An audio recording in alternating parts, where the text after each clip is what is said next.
Hey everybody, welcome to something I'm calling Theme Thursday. It's not an original title.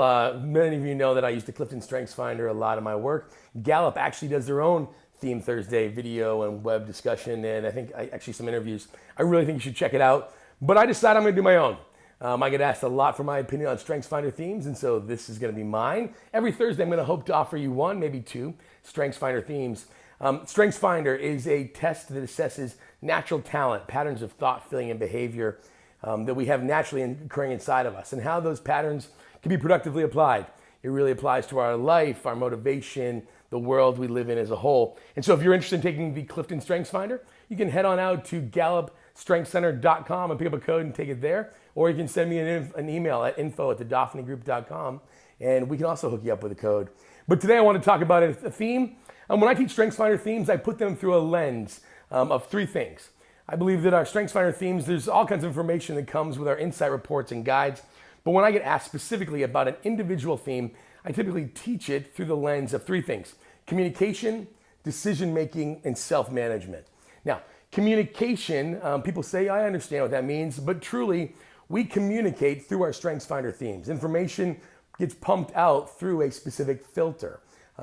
What's interesting, though, is that we also take information in through that filter. One of the key elements that coaching clients keep coming back and saying is valuable to them is the realization that when it comes to interacting with other people, they not only speak a different language through different themes and different approaches, they listen that way. People listen the way they talk. If you're a salesperson, you're wondering what it is that your client is interested in and after, ask yourself, what questions do they ask you about? Do they ask about details? Do they ask about product features? Do they ask about the company and long-term viability? The questions clients ask reveals what they're thinking about. If you're a parent and you have children, same thing. The questions that your children are asking you reveal the things that they're worried about, the things they're thinking about. Why does that matter? Because it gives us the ability to understand that people both express and listen differently. And like my friend Nick Webb always says, communication isn't information sent, it's information received. So knowing how StrengthsFinder themes are different and how they cause us to listen differently will help us understand how best do we communicate to not only make sure our message is expressed by us, but it's actually heard by the other person. So when I teach StrengthsFinder themes on these Theme Thursdays, you're going to hear me talking about communication, how people express, but also how they listen. Second thing is decision making. Priorities. When it comes to actually selecting a solution.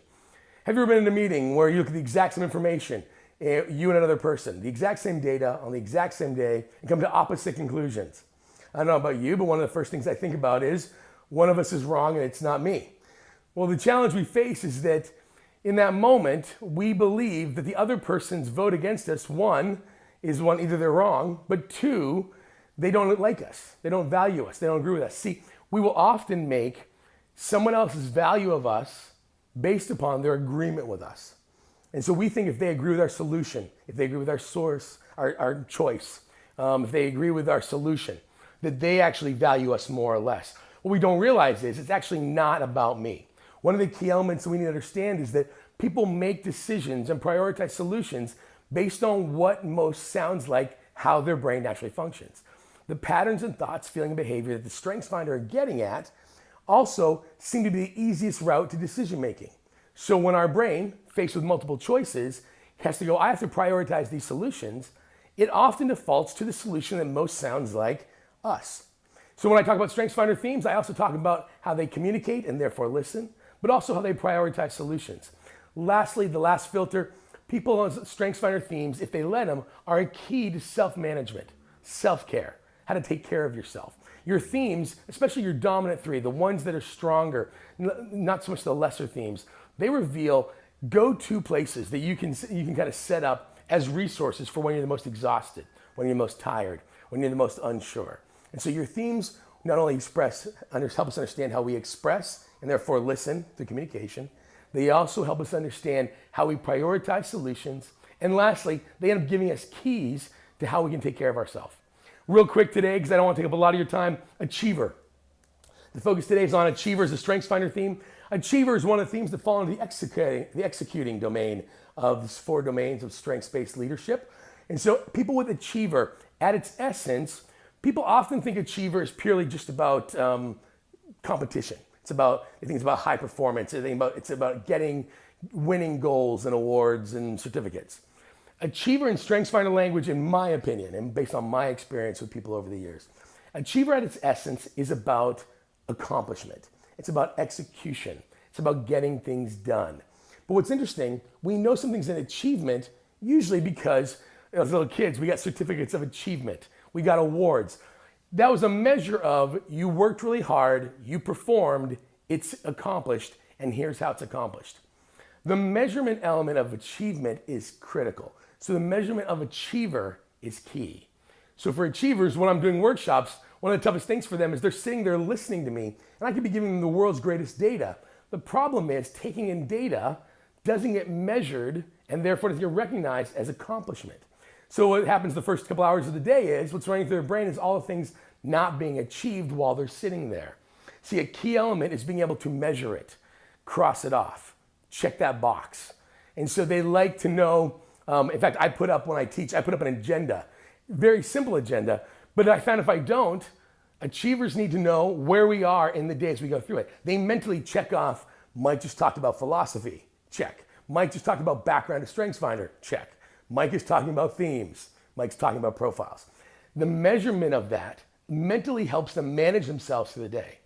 So if you're an achiever, you're naturally hardworking, you like effort, you like being able to measure that effort. Now, StrengthsFinder themes never work alone, they always work in pairs. I'm describing this in a bubble, but wanted to let you know it's a good place to start. When it comes to having communication, people with achiever often communicate about the work they're accomplishing. They're communicating about what they're trying to get done. They're communicating about the schedule because they're thinking about how all the work fits together. Just so you know, when they get emails, messages, texts, communication of any kind, they're listening for work. They're trying to see if you have a new idea. They're less likely to get excited about the idea until they realize, does this person understand the amount of effort this idea will take? They listen for work. They prioritize work when they talk. So in communication, it's about the effort. When it comes to decision making, they prioritize the solution that again reflects the clearest understanding of effort. They prioritize solutions that have clear deliverables. This is what will actually result from this initiative. Here's how we can know that. Here's how we measure it. They also like timelines. They like expectations. Also, they like the solutions that allow them the greatest autonomy. They like being able to be left alone. Give me the task, but let me then go do it, and then let me pile it up and look at it with great joy. Lastly, self-care. Achievers are often told they work too hard. Can't they just sit still and watch a movie with their spouse or partner? Ultimately, what happens with achiever when it comes to self-care is that stopping work is not necessarily life-giving. If you've got an overwhelming job, task, or project, what you need is active distraction. You need to be actively moving and actively functioning in something that is different from the work you're doing. That active distraction will naturally give you life and give you more energy for the other task. Going to the beach can be a nightmare for achievers, simply because sitting there, lying there, doing nothing is exhausting.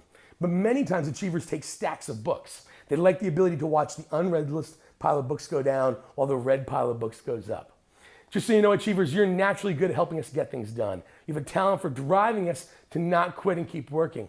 The dark side sometimes for you, that I call it the dark side of strengths, some people call them immature or raw, whatever. I call it the dark side. I like it. The dark side is watch out for not getting to celebrate, especially if you're leading a team. When you accomplish a goal that you set, the team is going to expect recognition of that, satisfaction, maybe even celebration and encouragement.